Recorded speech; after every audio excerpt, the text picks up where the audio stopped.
இது மதுரால இருக்கிற லல்லனோட கதை. லல்லன் ஒரு பெரிய கம்பெனில சூப்பர்வைசரா வேலை பார்க்கறாரு. லல்லன் புத்திசாலி, தந்திரமானவரும் கூட. அப்புறம் தன்னோட மனைவி சோம்லதா கூட இருக்காரு. டிஃபனை கொடு, எனக்கு வேலைக்கு ரொம்ப லேட் ஆயிடுச்சு. நான் எப்போதான் வேலைக்கு போகிறதோ, எப்பவும் இதே மாதிரி நடந்துட்டு இருந்தா கண்டிப்பாக ஒரு நாளைக்கான சம்பளம் கட் ஆயிடும். ஓஹோ, எடுத்துட்டு வரேங்க. எனக்கு என்ன 4-5 கை இருக்குன்னு நினைச்சீங்களா? கொண்டு வந்து கொடுக்க. இந்தாங்க, எடுத்துட்டு போங்க. மிச்சம் வைக்காம நல்லா சாப்பிடுங்க. அதுக்காக தான் சொல்றேன், பேசாம வேலையை விட்டுடுங்க. அப்புறம் என் கூட சேர்ந்து வியாபாரம் பண்ணுங்க. ஆனா நீங்க என்னடானா நான் சொல்றதையே கேட்க மாட்டேங்கிறீங்க. வியாபாரத்துலலாம் எந்த வருமானமும் இல்லை. வேலை தான் நல்லா இருக்கு. வேலை ஒழுங்காக செஞ்சாலும் இல்லைனாலும் மாதம் மாதம் சம்பளம் பாக்கெட்டுக்கு வந்துடுதுல்ல. இனிமே நான் என்ன சொல்றது? என்னமோ பண்ணுங்க போங்க. லல்லன் தன்னோட கம்பெனிக்கு புறப்பட்டு போனாரு. அங்க போய் பார்த்தா நிறைய பேர் கூட்டமா நின்னுட்டு இருந்தாங்க. என்ன இங்க இவ்வளோ கூட்டமா இருக்கு? என்ன நடந்துட்டு இருக்கு? சரி போய் பார்ப்போம். லல்லன் அந்த இடத்துக்கு போனாரு. அங்க போய் பார்த்தாரு. அங்க ஒரு போர்டு போட்டிருந்தது. கம்பெனி ரொம்ப நஷ்டத்தில் போன காரணத்தால எல்லாரையும் வேலையை விட்டு தூக்க போகிறோம். அப்படின்னா எங்க எல்லாரையும் வேலையிலிருந்து தூக்கிட்டாங்களா? ஐயோ, என்னோட பொண்டாட்டி பிள்ளைகளை யாரு பார்த்துக்குவா? என் குடும்பத்தோட நிலைமை என்ன ஆகுறது? இதுக்கு முன்னாடி எந்த ஒரு நோட்டீஸும் கொடுக்கல, எதுவும் பண்ணல. அப்புறம் எப்படி அவங்களால வேலையை விட்டு தூக்க முடியும்? எத்தனை வருஷமா நம்ம இந்த கம்பெனியில வேலை செஞ்சுட்டு இருக்கோம். பணி நீக்கம் செஞ்சிருவாங்களோன்ற கவலையில லல்லன் அவருடைய வீட்டுக்கு ரொம்ப கவலையோட வந்தாரு. லல்லன் கவலையோட இருக்கிறத பார்த்துட்டு அவருடைய மனைவி சொன்னா, என்னங்க நீங்க ரொம்ப கவலையோட இருக்கிற மாதிரி தெரியுது. உங்களுக்கு என்ன ஆச்சு? அப்புறம் என்ன இது? டிஃபன் பாக்ஸ் கொண்டு போனது அப்படியே இருக்கு. இதையும் நீங்க சாப்பிடவே இல்லையா? காலையில சும்மா விளையாட்டுக்கு சொன்னேன், ஆனா அதே விஷயம் உண்மையாயிடுச்சு. என்ன வேலையை விட்டு வெளியே அனுப்பிட்டாங்க. என்ன மட்டும் இல்ல, அங்க வேலை செஞ்சுட்டு இருந்த எல்லா ஆளுங்களையும் வேலையை விட்டு வெளியே அனுப்பிட்டாங்க. என்ன சொல்றீங்க நீங்க? இது எப்படி சாத்தியமாகுங்க? இத்தனை வருஷமா நீங்க அங்க வேலை பார்த்துக்கிட்டு இருக்கீங்க. அப்புறம் இப்படி திடீர்னு வேலையை விட்டு வெளியே அனுப்புறது ரொம்பவே தப்பான விஷயங்க. இது ரொம்ப பெரிய அநியாயங்க. எனக்கு ஒண்ணுமே புரிய மாட்டேங்குது. இப்ப நான் என்ன பண்றது? எங்க போறது? யாருக்கிட்ட உதவி கேட்கறது? நீங்க இப்ப என்ன வேலை செஞ்சுட்டு இருக்கீங்களோ அந்த வேலை எங்கேயும் கிடைக்காது. இதுக்கு நாம தாங்க வேற ஒரு வழியை தேடி ஆகணும். நீ சொல்றது எனக்கு நல்லா புரியுது. நாம எதுக்காக வியாபாரம் பண்ணக்கூடாது? சமோசா விற்கலாமே. நீயும் சமோசா ரொம்ப சுவையா அருமையா பண்ணுவ. நான் மனசுல என்ன நினைச்சனோ அதையே நீங்க சொல்லிட்டீங்க. நாம அப்படியே செய்வோங்க. நான் சமோசா செஞ்சு தரேன். அப்புறம் நீங்க கிராமமா போய் அந்த சமோசாவை வியாபாரம் பண்ணுங்க. சோம்லதா அப்புறம் லல்லன் 2 பேருமே சமோசா செய்யற வேலைய செய்ய ஆரம்பிச்சாங்க. சோம்லதா தன்னோட கையால சமோசா செய்ய ஆரம்பிச்சா. அப்புறம் லல்லன் அதை ஒரு பெரிய தள்ளுவண்டியில வச்சு வியாபாரம் பண்ண புறப்பட்டாரு. இன்னைக்கு நம்மளோட முதல் நாள். கடவுள்கிட்ட நல்லபடியா வேண்டிக்க. எல்லாமே நல்லதாவே நடக்கணும். அந்த கவலை உங்களுக்கு கொஞ்சமா வேண்டாங்க. எல்லாம் நல்லபடியா நடக்கும். லல்லன் அவரோட கிராமத்துல இருந்து இன்னொரு கிராமத்துக்கு போய் சமோசா விற்க ஆரம்பிச்சாரு. சமோசா, சூடான சமோசா. சாப்பிட்டா சந்தோஷப்படுவீங்க, சாப்பிடலன்னா ரொம்ப வருத்தப்படுவீங்க. அட அங்க பாருங்க, புதுசா ஒரு சமோசா கடைக்காரன் வந்திருக்கான்னு நினைக்கிறேன். சரி வாங்க போய் சாப்பிட்டு பார்க்கலாம். வாசனையும் ரொம்ப சூப்பரா இருக்கே. சரி இன்னைக்கு வயிறு முழுக்க சாப்பிட்டுருவோம். அப்புறம் இன்னைக்கு சமோசா வாங்குறதுக்கான காசை நான் கொடுப்பேன். இந்த சமோசா ஏன் சார்பா நான் கொடுக்கறேன். எனக்கு வேலை கிடைச்சிருக்கு இல்லையா, அதுக்கான பார்ட்டி தான் இது. லல்லனோட கடையில கூட்டம் கூடுச்சு.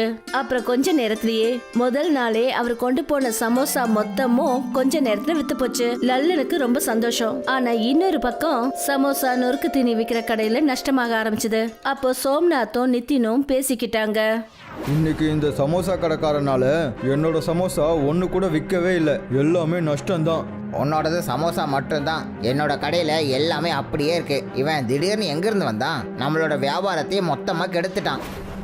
சோம்லதா கேக்குதா? எங்க இருக்க? ஆமா, இன்னைக்கு ரொம்ப சந்தோஷமா இருக்கீங்க. என்னங்க விஷயம்? இங்க பாரு, இந்த பணம் நம்மளோட மொத்த சமோசாவும் 2 மணி நேரத்துக்குள்ளேயே வித்து போச்சு. நீ சொன்னது சரிதான். வேலைக்கெல்லாம் போனா இந்த பணத்தை சம்பாதிக்க நம்ம 1 மாசம் ஃபுல்லா கஷ்டப்பட வேண்டியிருக்கும். நீ நாளைக்கு நிறைய சமோசா பண்ணி கொடு. என்ன, நான் அதையும் போய் வித்துட்டு வரேன். வருமானம் தானே. இதெல்லாம் வேற சொல்லணுமா நீங்க? நாளைக்கு நான் இன்னும் நிறைய அப்புறம் சுவையான சமோசாவை செஞ்சு கொடுக்கறேங்க. பணம் மொத்தத்தையும் லல்லன் சோம்லதா கிட்ட கொடுத்தாரு. மறுநாளைக்காக சோம்லதா நிறைய சமோசா செஞ்சா. அப்புறம் அதை எடுத்துக்கிட்டு லல்லன் மறுபடியும் அதே கிராமத்துக்கு விற்க போனாரு. அப்புறம் அங்க கடைய போட்டு விற்க ஆரம்பிச்சாரு. இதே போல லல்லன் கொஞ்ச நாளா சமோசா வித்துட்டு இருந்தாரு. அப்ப நித்தினும் சோம்நாத்தும் முடிவு பண்ணாங்க, இந்த லல்லனுக்கு ஒரு பாடம் கற்றுக் கொடுக்கணும். என்கிட்ட மயக்க மருந்து இருக்கு, அவனோட சமோசால இதை கலந்து வச்சிருவோம். நீ அதை பற்றி கவலைப்படாத, நான் அவன்கிட்ட போய் பேச்சு கொடுக்குறேன். அதுக்குள்ளே நீ போய் அவனோட சமோசால மருந்து கலந்துரு. சோம்நாத்தும் நித்தினும் லல்லனோட கடைக்கிட்ட போனாங்க. அப்ப சோம்நாத் லல்லனோட கவனத்தை திசை திருப்பினாரு. அட லல்லன் அண்ணன், அங்கே பாருங்க, அந்த ஏழையோட கடையில் இருந்து மண் பானையெல்லாம் எடுத்து வைக்கணும். நீங்கள் கொஞ்சம் வரீங்களா? என்னால் மட்டும் தனியாக முடியாது, கொஞ்சம் அவசரம். அட சோம்நாத் அண்ணன், இதெல்லாம் கேட்குற விஷயமா என்ன? வாங்க. அதுவும் குமார் அண்ணனுக்கு வயசாயிடுச்சுல்ல. சோம்நாத் லல்லனை கூட்டிக்கிட்டு பானை சட்டி கடைக்காரர்கிட்ட போனாங்க. சந்தர்ப்பம் கிடைச்சதும் நிதின் அவரோட சமோசால மயக்க மருந்த கலந்தான். இன்னொரு பக்கம் லல்லன் அங்க போய் பார்த்த போது சோம்நாத் அவர் கூட இல்லவே இல்ல.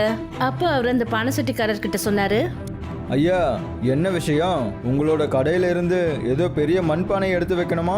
இந்த வயசானவன் கடையில் அப்படி என்ன பெரிய வேலை இருக்க போகுது? உன்னை யாரோ முட்டாளாக்கிட்டாங்கன்னு நினைக்கிறேன். சோம்நாத் அண்ணன் விளையாட்டுக்கு சொல்லியிருப்பாரு. நீங்க எதுக்காக கவலையா இருக்கீங்க? ஏதாவது பிரச்சனையா? அப்ப அந்த பெரியவர் அவருடைய நிலைய சொன்னாரு. சில நாளாவே இங்க வியாபாரமே நடக்கல. நானும் சாப்பாடு சாப்பிட்டு கொஞ்ச நாள் ஆகுது. என்னய்யா இப்படி சொல்லிட்டு இருக்கீங்க? இந்தாங்க பணத்தை எடுத்துக்கங்க. உங்ககிட்ட எப்போ வருதோ அப்போ எனக்கு திருப்பி கொடுத்தா போதும். ஒரு சமயத்துல நானும் உங்களை போல ரொம்ப கஷ்டப்பட்டேன், ஆனா இப்போ நான் ரொம்ப சந்தோஷமா இருக்கேன். உனக்கு ரொம்ப ரொம்ப நன்றிப்பா. லல்லன் அந்த பெரியவருக்கு பணத்தை கொடுத்துட்டு புறப்பட்டு போக இருந்தாரு. அப்ப பெரியவர் அவர்கிட்ட சொன்னாரு, நீ போறதுக்கு முன்னாடி நான் உன்கிட்ட ஒரு உண்மையை சொல்லணும்னு நினைக்கிறேன். இந்த சோம்நாத்தும் நித்தினும் சேர்ந்து உன்னோட சமோசால மயக்க மருந்த கலந்துட்டாங்க. அவங்க 2 பேரும் பேசிட்டு இருந்ததை நான் கேட்டுட்டேன். நீ எனக்கு உதவி பண்ணியிருக்க, அதனால தான் நான் உனக்கு இந்த விஷயத்த சொன்னேன். மயக்க மருந்தா? ஆனா எதுக்கு? ஏன்னா உன்னோட வியாபாரம் நல்லபடியா நடக்குது இல்ல.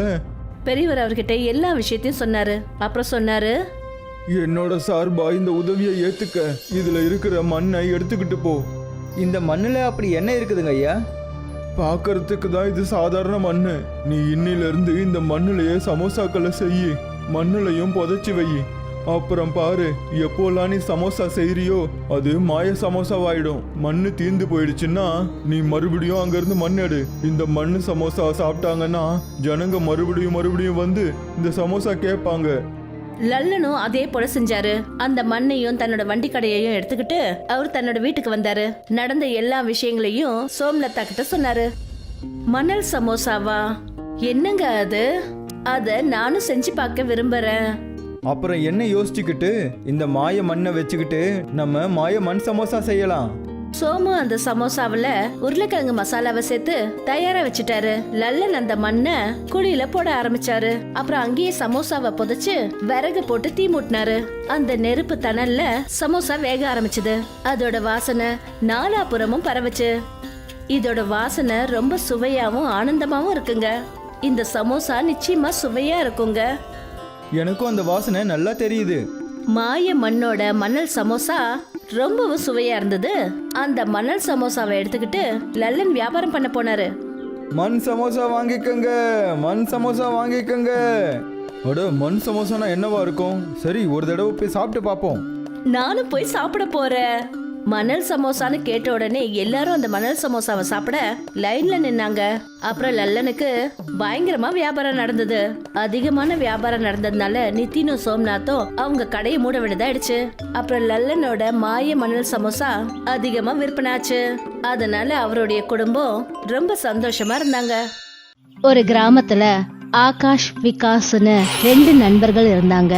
ஆகாஷ் ரொம்ப ஏழை, ஆனா விகாஸ் பணக்காரன். நேத்து எங்க அப்பா ஒரு சயின்ஸ் எக்ஸிபிஷனுக்கு போனாரு. அங்கிருந்து ஒரு டெலிஸ்கோப் கொண்டு வந்தாரு. பெரியவங்க பெருசா கொண்டு வருவாங்க. நல்ல நண்பர்கள் இல்லைன்னா பணம் இருந்து என்ன பிரயோஜனம்? வா, நேத்து நான் உனக்கு லஸ்ஸி வாங்கி கொடுத்தேன்ல, இன்னைக்கு நீ எனக்கு சமோசா வாங்கி கொடு. சரி வா, மார்க்கெட்டுக்கு போலாம். ஆகாஷும் விகாஸும் மார்க்கெட்டுக்கு போனாங்க. அங்க கடையில பார்த்தா ரொம்ப கூட்டமா இருக்கு. 2 பேரும் கடைக்கிட்ட போனாங்க. சித்தப்பா, கடையில இவ்வளவு பேர் இருக்காங்க. புதுசா சமோசா கடை வச்சிருக்காங்க. ஒரு வாட்டி சாப்பிட்டு பார்த்தா மறுபடியும் சாப்பிடணும்னு தோணுது. சரி, பணம் கொடு, நான் சமோசா வாங்குறேன்.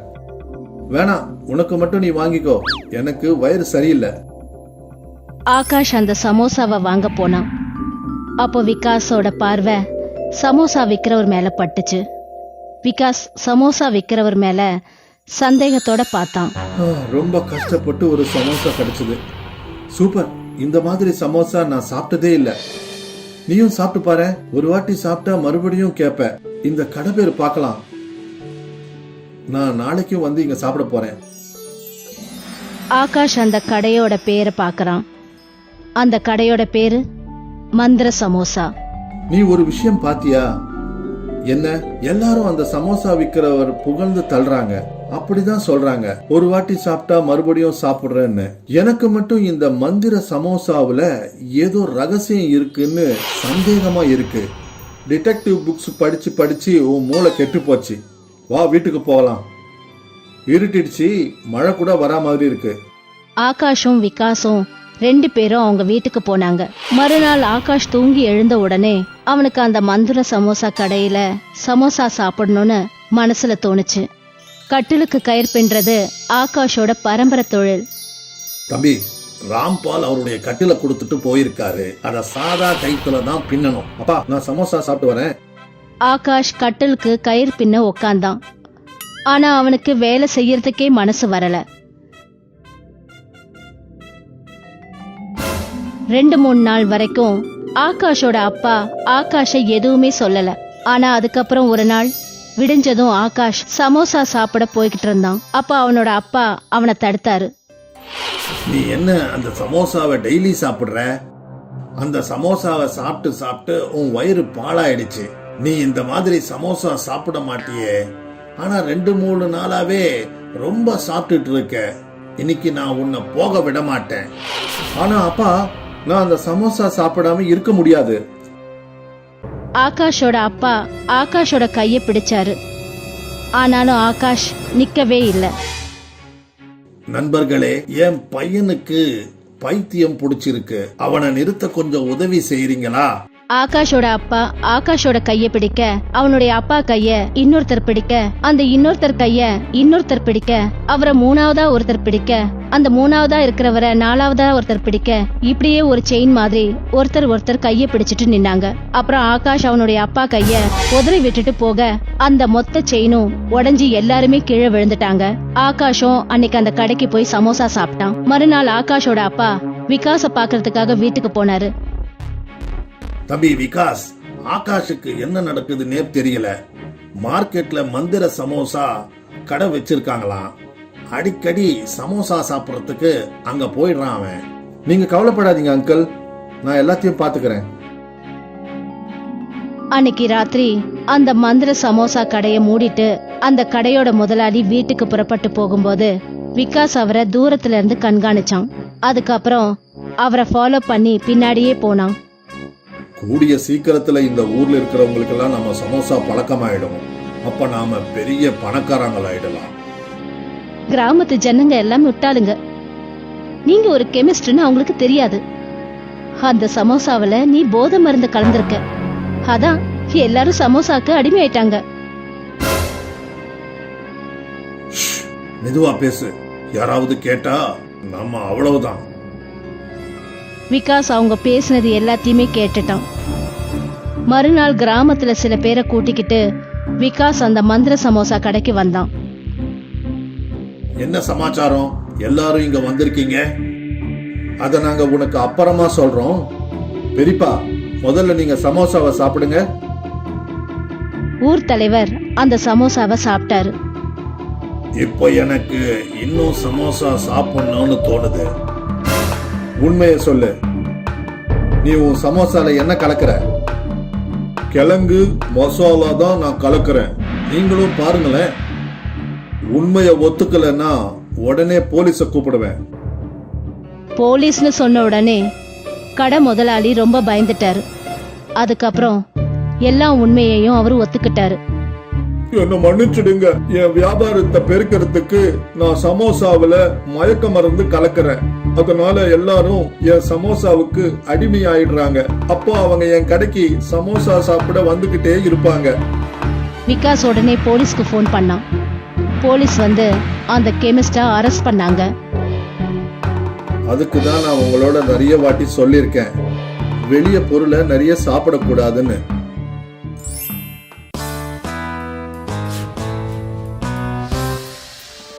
ஒரு கிராமத்துல பப்ளுங்கிற பேர் கொண்ட ஒரு பையன் இருந்தான். பப்ளு ஒரு அனாதை. அவன் கிராமத்துல எல்லாரோட மாடுங்க ஆடுங்க எல்லாத்தையும் மேய்ப்பான். அதுக்கு பதிலா கிராமத்துல இருக்கிறவங்க நல்ல நாள் பெருநாள்ல அவனை கூப்பிட்டு அவனுக்கு சாப்பிடறதுக்கு ஸ்வீட்ஸ் எல்லாம் கொடுப்பாங்க. பப்ளு அந்த ஸ்வீட்ஸை சாப்பிட்டு ரொம்ப சந்தோஷப்படுவான். காட்டுல மாடுங்களை மேய்ச்சிக்கிட்டே அங்க உட்காந்து புல்லாங்குழல் வாசிப்பான். ஒரு நாள் கிராமத்துல வசந்த் பஞ்சமி திருவிழா நடந்தது. அன்னைக்கு பப்ளுவுக்கு நிறைய ஸ்வீட்ஸ் கிடைச்சது. பப்ளு காட்டுல உட்காந்து அந்த ஸ்வீட்ஸ சாப்பிட்டுட்டு இருக்கும்போது ஒரு வயசான கிழவன் அவனை நோக்கி வந்தாரு.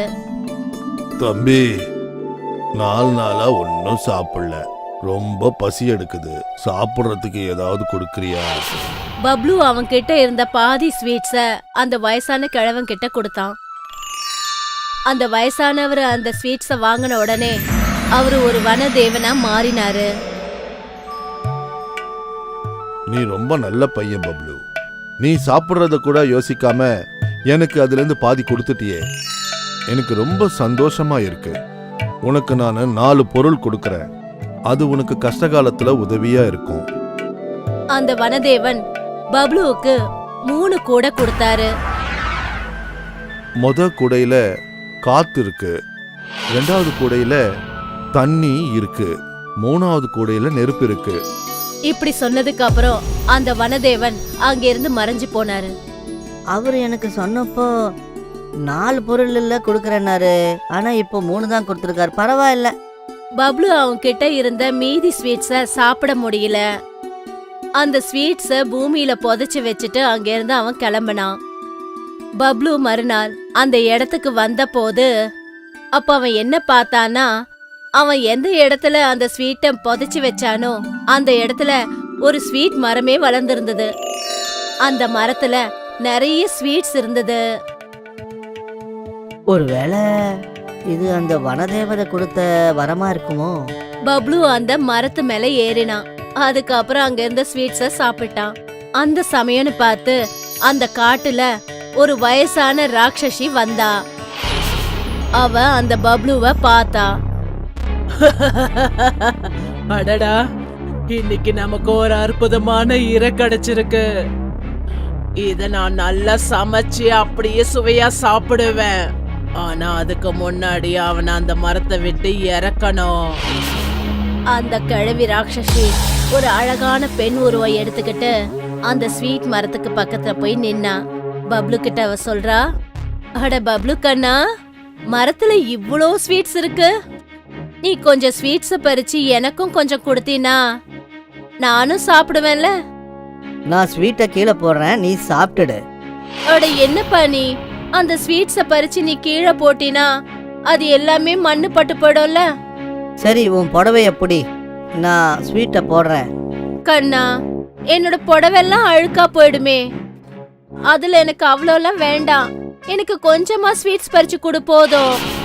பப்ளுவால அந்த ராட்சசியோட மாய வித்தைகளை புரிஞ்சுக்க முடியல. அவன் அந்த மரத்தை விட்டு இறங்கின உடனே அந்த ராட்சசி தன்னோட சுயரூபத்துக்கு வந்துடுறா. அந்த பப்ளுவ ஒரு மூட்டையில போட்டு கட்டி போட்டா. அந்த மூட்டைய தன்னோட தோல்ல சுமந்துக்கிட்டு அவ வீட்டுக்கு கொண்டு போனா. இங்க பாரு சந்தா, இந்த மூட்டையில எனக்கு தேவையான இரைய புடிச்சு கொண்டு வந்திருக்கேன். முதல்ல இத கட்டி போடு, அதுக்கப்புறம் இதோட தலைய வெட்டுவோம்.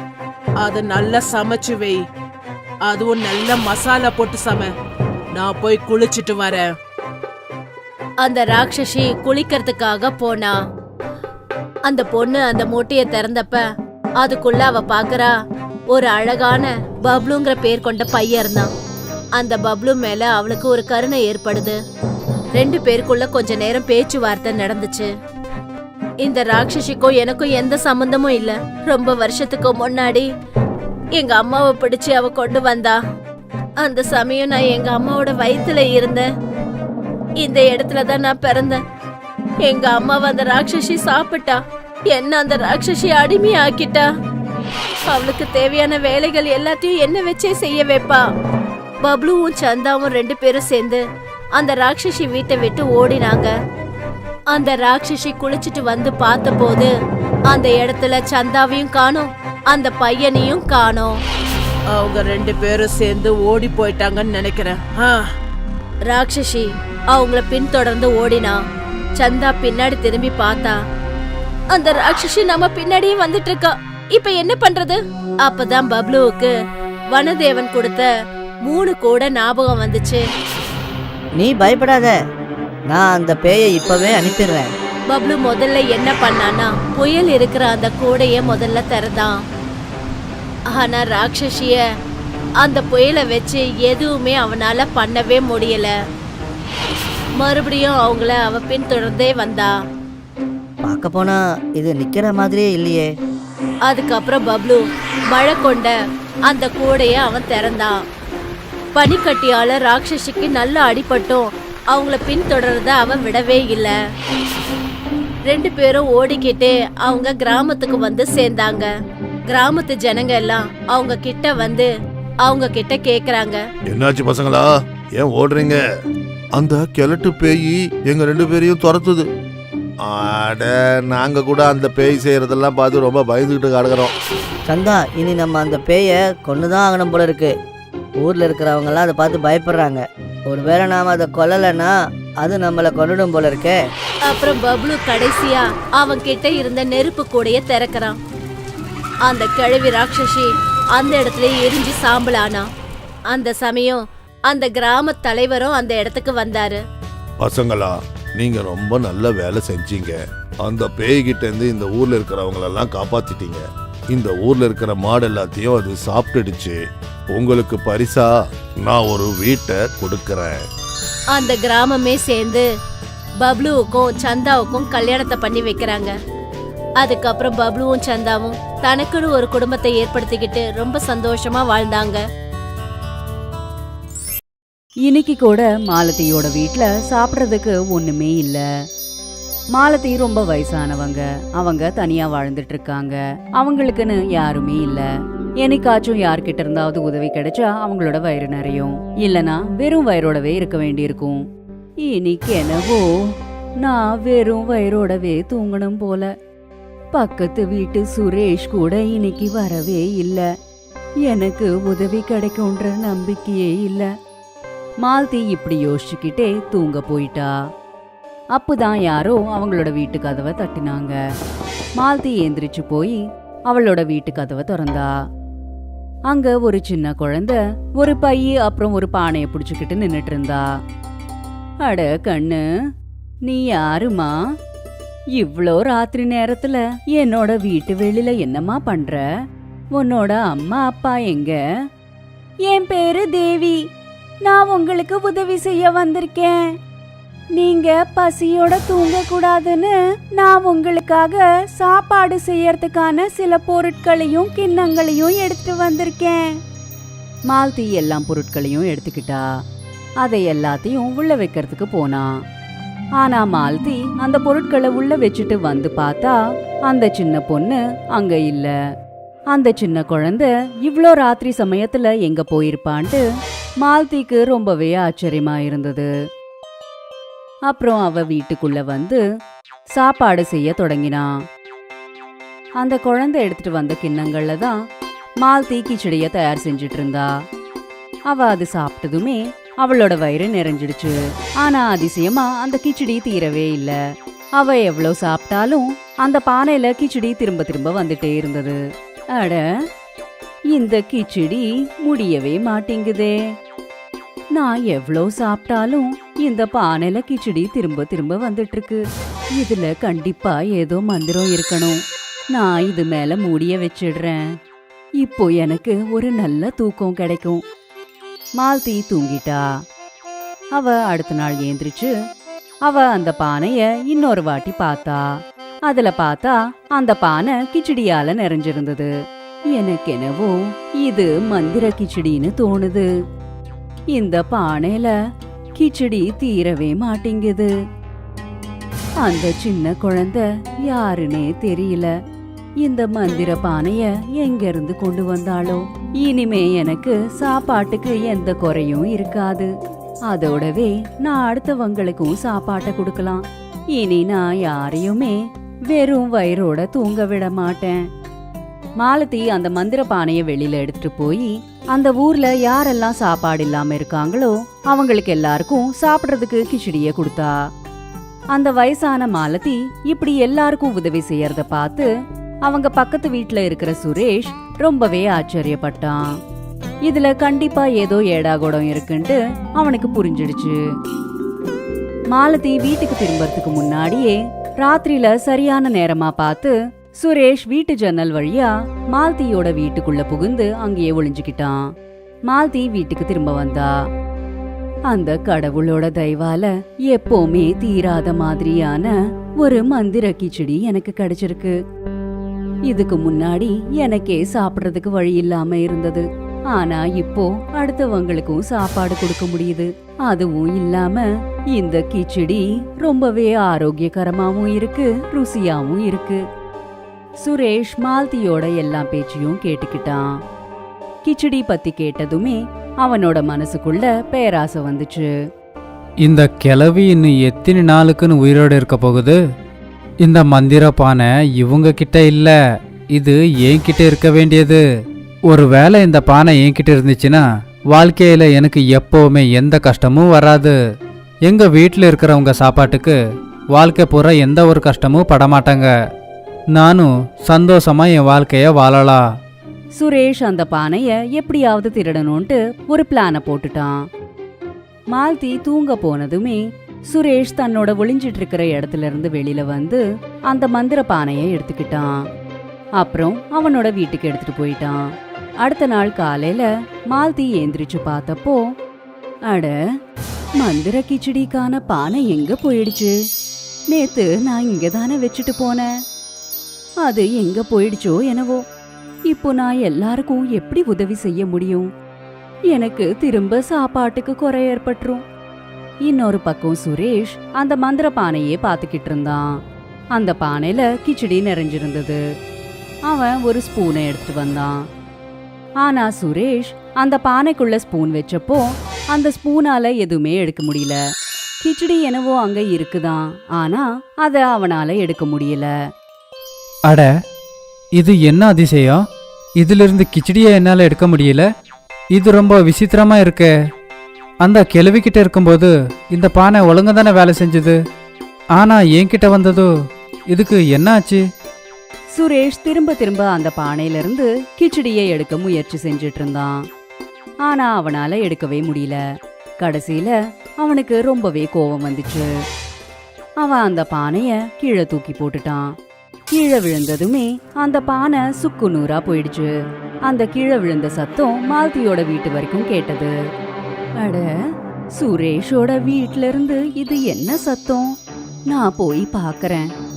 மாலதி தன்னோட வீட்ல இருந்து வெளியில வந்ததுமே அவளோட வீட்டு வெளியில அன்னைக்கு ராத்திரி அவளோட வீட்டுக்கு வந்த அதே சின்ன குழந்தை இருந்தா. அந்த குழந்தையோட உடம்புல காயங்கள் இருந்தது. மாலதி அந்த காயங்களை பார்த்து உடனே அந்த குழந்தைகிட்ட போனா. அட தேவி கண்ணு, உனக்கு என்னம்மா ஆச்சு? உன்னோட நிலைமை ஏன் இப்படி ஆயிடுச்சு? நான் உனக்கு எந்த விதமா உதவி செய்யட்டும்? தேவி மாலதி கிட்ட சுரேஷோட வீட்டை கையால காமிச்சுக்கிட்டு இருந்தா.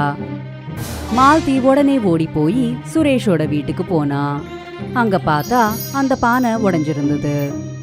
மாலதிக்கு எல்லா விஷயமும் புரிய வந்தது. அப்புறம் அந்த துண்டுக்கள் எல்லாத்தையும் எடுத்துக்கிட்டு அவளோட வீட்டுக்கு திரும்ப வந்தா. அதோடவே தேவிய கூட அவளோட வீட்டுக்கு கூட்டிட்டு போனா. அந்த மந்திர பானைக்கும் அப்புறம் அந்த சின்ன குழந்தை தேவிக்கும் ஏதோ ஒரு சம்பந்தம் இருக்குன்னு மாலதிக்கு புரிஞ்சிடுச்சு. அவ அந்த பானைய ஒட்ட வைக்க பார்த்துட்டு இருந்தா. அவ கொஞ்சம் கொஞ்சமா எல்லா துண்டுகளையும் சேர்த்து அந்த பானை உடையாத மாதிரி ரொம்ப பலமா ஒட்ட வச்சுட்டா. அப்பதான் தேவியோட காயங்களும் கொஞ்சம் கொஞ்சமா சரியாயிட்டு இருக்கிறத மாலதி பார்த்தா. அந்த பொண்ணு முழுசா குணமடைஞ்சதுக்கு அப்புறம், அம்மா, நீங்க யாரு? நீங்க கண்டிப்பா சாதாரணமான பொண்ணு கிடையாது. நான் அன்னபூர்ணா அம்பாளோட ஸ்வரூபம். நான் யாரையும் பசியோட தூங்க விட மாட்டேன். நான் அவங்களுக்கு உதவி செய்வேன். அப்புறம் யாரெல்லாம் மனசளவுல நல்லா இருக்காங்களோ அவங்க மேல என்னோட அருள் எப்பவுமே இருக்கும். அதனாலதான் நான் அன்னைக்கு இந்த மந்திர கிச்சடிக்கான பானைய உங்ககிட்ட கொடுத்தேன். நீங்க எப்பவுமே இத ஜாகிரதையா வச்சுக்கோங்க. அப்புறம் நீங்க யாருக்கெல்லாம் இந்த பானைய உங்க கையால குடுக்கறீங்களோ அவங்களுக்கு கூட இந்த பானை இதே போல வேலை செய்யும். நல்லா ஞாபகம் வச்சுக்கோங்க. யாருமே வெறும் வயித்தோட தூங்காத மாதிரி பாத்துக்கோங்க. இப்படி மாலதி கிட்ட சொல்லிட்டு அந்த குழந்தை மறைஞ்சு போயிட்டா. மாலதி தேவி சொன்னதை எல்லாத்தையும் கவனமா கேட்டுக்கிட்டா.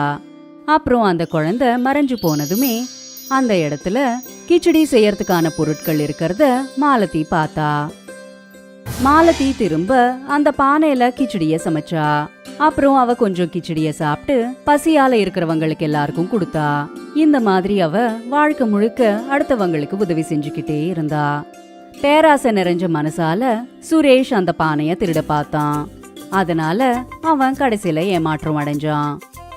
சுரேஷ் கூட தான் செஞ்ச தப்ப உணர்ந்து வருத்தப்பட்டான். அப்புறம் அவன் மாலதி கிட்ட உடனே போய் மன்னிப்ப கேட்டுக்கிட்டான்.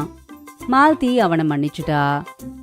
மாலதிக்கு இறுதி காலம் வந்தப்போ அவ அந்த பானைய சுரேஷ் கிட்ட ஒப்படைச்சு இனிமே திரும்பி வராத உலகத்துக்கு போயிட்டாங்க. சுரேஷும் மாலதி போலவே அந்த பானைய நல்லபடியா பயன்படுத்தினான்.